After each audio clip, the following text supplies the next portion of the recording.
What's your name, please? My full name is Han Wazir. Relatives and family members and friends also call me Han, so maybe you also can call me Han. Han. Yes. Alright, can you please introduce yourself?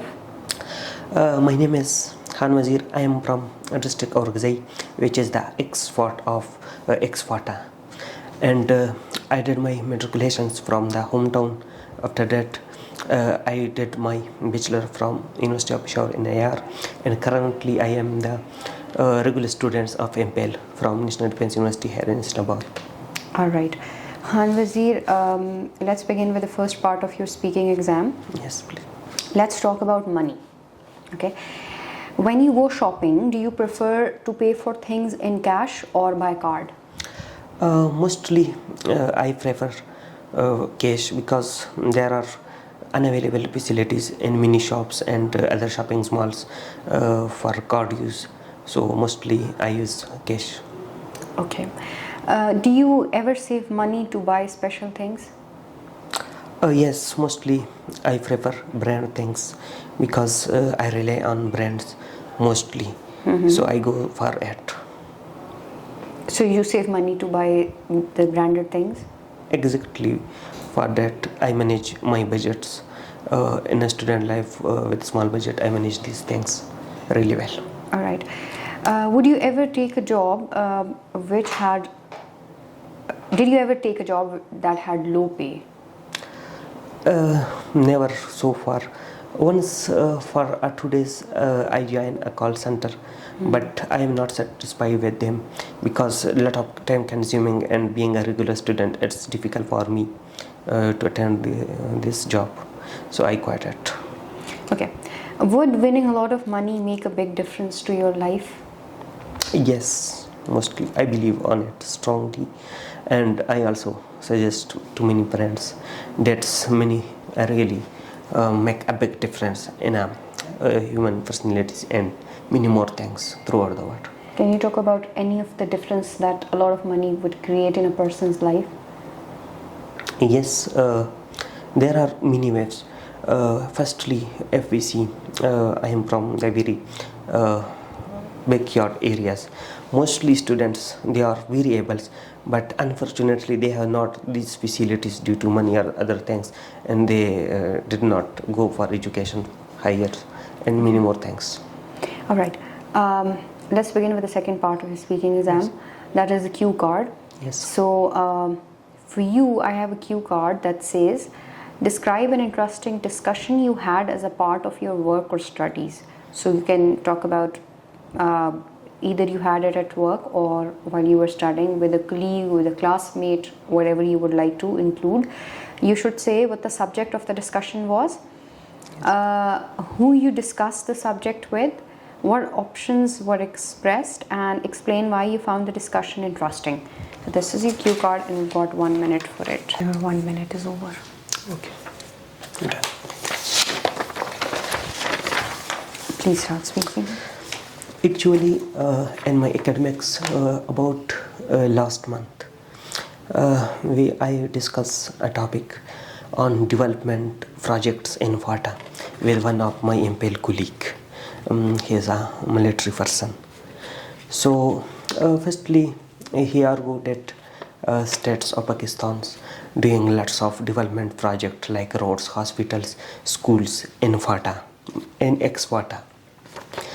But it's he think like he argue like that it is a very positive approach for those peoples who affect in the military operation from since 2006. But I cross argument him and I said that it's not enough, and I gave a perfect example like that you had a small child and then you give some toffee, offer to some toffees and say that don't cry child. It's like for such like for the Fata peoples of these developments. So again he argued me that you Fata, you are belong from Fata and your mindset are not this much well or good according to the Pakistan, related to the Pakistan. I said that you will never say like that because I am the local and I know what's going on last decade, and I am the local presenter, and the people and the policy maker and all the people who relate and government did not say sitting here in Islamabad, did not discuss and did not know the real situations of the water. So basically this was our topic. We argument for about 30 to 35 minutes, and all my classmates, class fellow listening very clearly. And lastly, the main things that I interest in the topic because I am the locals of the FATA, and I observe many situations like military operation. I seize the peoples, and then the topic diverts towards the PTM that you local people supports the socialist movement. So I replied that we are compelled to do, and I explain lots of example related to this. But mostly my university actually is so bounded, so I let lot of things to discuss, but I am unable to discuss properly because there are some rules and regulation term and condition, especially in my university currently time. This discussion mostly I discuss in Peshawar University, whereas environment is so suitable All for right, it. Khan Wazir, I would like to have a follow-up question from this. Yes, please. Sure. Since you said that you wanted to discuss a lot of things, but you could not because of some restrictions. So I have a question. What do you think, how important it is to have open discussion or to have the liberty to talk openly about your point of views? Actually, it is very important because we see our prime sector university, like a place like Islamabad is a capital of Pakistan. If you not speak, if the freedom of speech is missing, so nothing will be further proceed. Okay, let's talk about communication skills at work.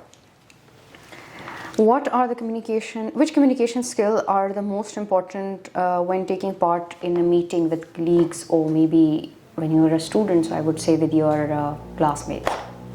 I think academic communication is very helpful, because when you are just sharing with one another is a social media knowledge, so mostly people, educated people don't rely on social media knowledge. They demand for proper arguments, basically. Okay. What are the possible effects of poor written communication skills at work? Please repeat. What are the possible effects of poor written communication skills at work? Poor written communication skills. Poor written? Yeah, it's poor. Communication skills are verbal and written, right? So the written skills, when they are not good, so what is the effect of that at work? Mostly, I think that personally I have very loose and poor writing expressions. So, especially academics, when you are going for exams, the teacher does not see your journal ability. They focus on just paper, and they just rely or you just focus on your paper, and they think about on the base of paper. Okay. The last question for you is, what do you think will be the future impact of technology on communication in the workplace? Yeah, it's mostly work currently. Artificial intelligence is the most reliable source for the students, especially in academics background. Mostly use ChatGPT and Google Birds for their learning or for their assignment, thesis, and many more things. Okay, so do you think that it will have a negative or a positive impact on the communication? Every kind has two sides. It may be positive or it may be negative, but today what I would like that it would be a positive things. All right, thank you. Okay.